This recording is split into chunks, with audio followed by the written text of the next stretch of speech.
What if I told you that this Sunday, the Las Vegas Raiders face a defining moment against their arch-nemesis, the Kansas City Chiefs? It's not just another game on the schedule, it's a battle for identity, hope, and redemption. With the Chiefs setting the gold standard in the NFL, can the Raiders rise to the occasion, or will they keep spiraling down the rabbit hole of disappointment? As we gear up for this epic showdown, the stakes couldn't be higher. The Chiefs are riding high with a jaw-dropping 6-0 record and a 12-game winning streak. Their last loss? A surprising upset to our Raiders last Christmas. But that was then. This is now. The Raiders, sitting at a dismal 2-5, are fighting against the odds and their own mistakes. The pain for Raiders fans is palpable. We know we're not anywhere near the level of our rivals, and it stings. But here's the thing. The Chiefs offer a roadmap. Their sustained excellence boils down to two key ingredients: a top-tier quarterback and a brilliant head coach. Patrick Mahomes isn't just an offensive juggernaut, he's a strategic mastermind. Even this season, with the lowest QBR of his career at 61.2 and an alarming 8 interceptions to just 6 touchdowns, he's still leading his team with style. The Chiefs haven't lost a game, a testament to their resilience and adaptability. Meanwhile, we're left wondering what it's going to take for the Raiders to keep pace. It's been 2 weeks since our guy injured his ankle, and seeing him back on the practice field today was like a breath of fresh air. He was limited in practice, but hey, just having him out there is a great sign. We're all hoping he'll be ready to rock for the big game against the Chiefs. I can't help but wonder if the Raiders decided to play it safe with Jacobi last week.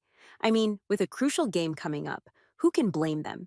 Better to take it easy than rush him back and risk further injury, right? Now, let's break down some other players. Adam Butler is expected to be okay. He just needed a little rest. No biggie. Tommy Eichenberg was limited today due to a quad issue. And then there's Kai Malga. He's been out before, and now he's dealing with a knee injury. Thankfully, he was limited in practice too, which is promising.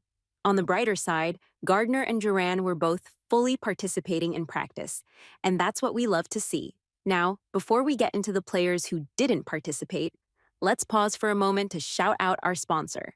Also, a cool highlight from practice today was seeing Desmond Ritter rocking that number 10 jersey.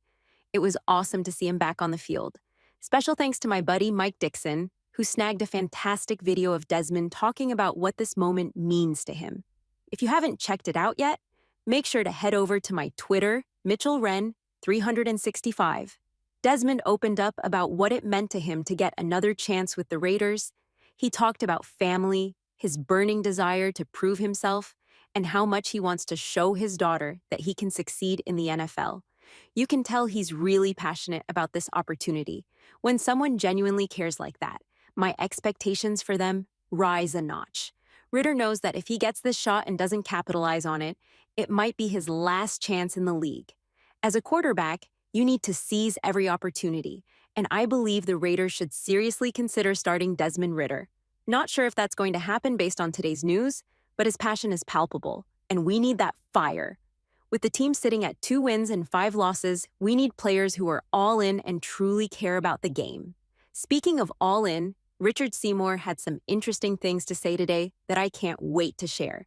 But first, don't forget to subscribe to the Raiders Report. We'll be live for Thursday Night Football, and you know I'll be sporting something wild. Plus, we'll be live on Sunday for the epic Raiders versus Chiefs matchup. I've got a special giveaway planned, so you definitely don't want to miss it. Even if you think I'm just chilling at my base, check out this fantastic view from the Chat Sports Studios. Hit that subscribe button and turn on those notifications. Even if I can't grab Chugs because he's busy, I'll be here bringing you all the latest news. Now back to Richard Seymour. I really appreciate what he had to say. Whether people believe I talk to players or not, I do have some regular conversations with certain guys. Recently, I chatted with Max Crosby about why he's such a crucial part of the team. Let me tell you, Max Crosby is not going anywhere. One big reason? He might have the chance to be a part-time owner of the Raiders after his playing days are over. His relationship with Mark Davis is outstanding. Seriously, it's one of the best player-owner connections in the NFL. Just yesterday on Twitter, I was bombarded with questions like, could the Raiders trade Max? And what if the Lions want him?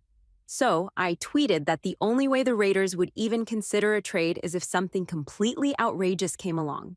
Today, Richard Seymour confirmed my thoughts. He stated that if Max Crosby is ever traded, it would have to come from Mark Davis himself. A lot of fans might remember when Khalil Mack was traded, but that was a different ballgame.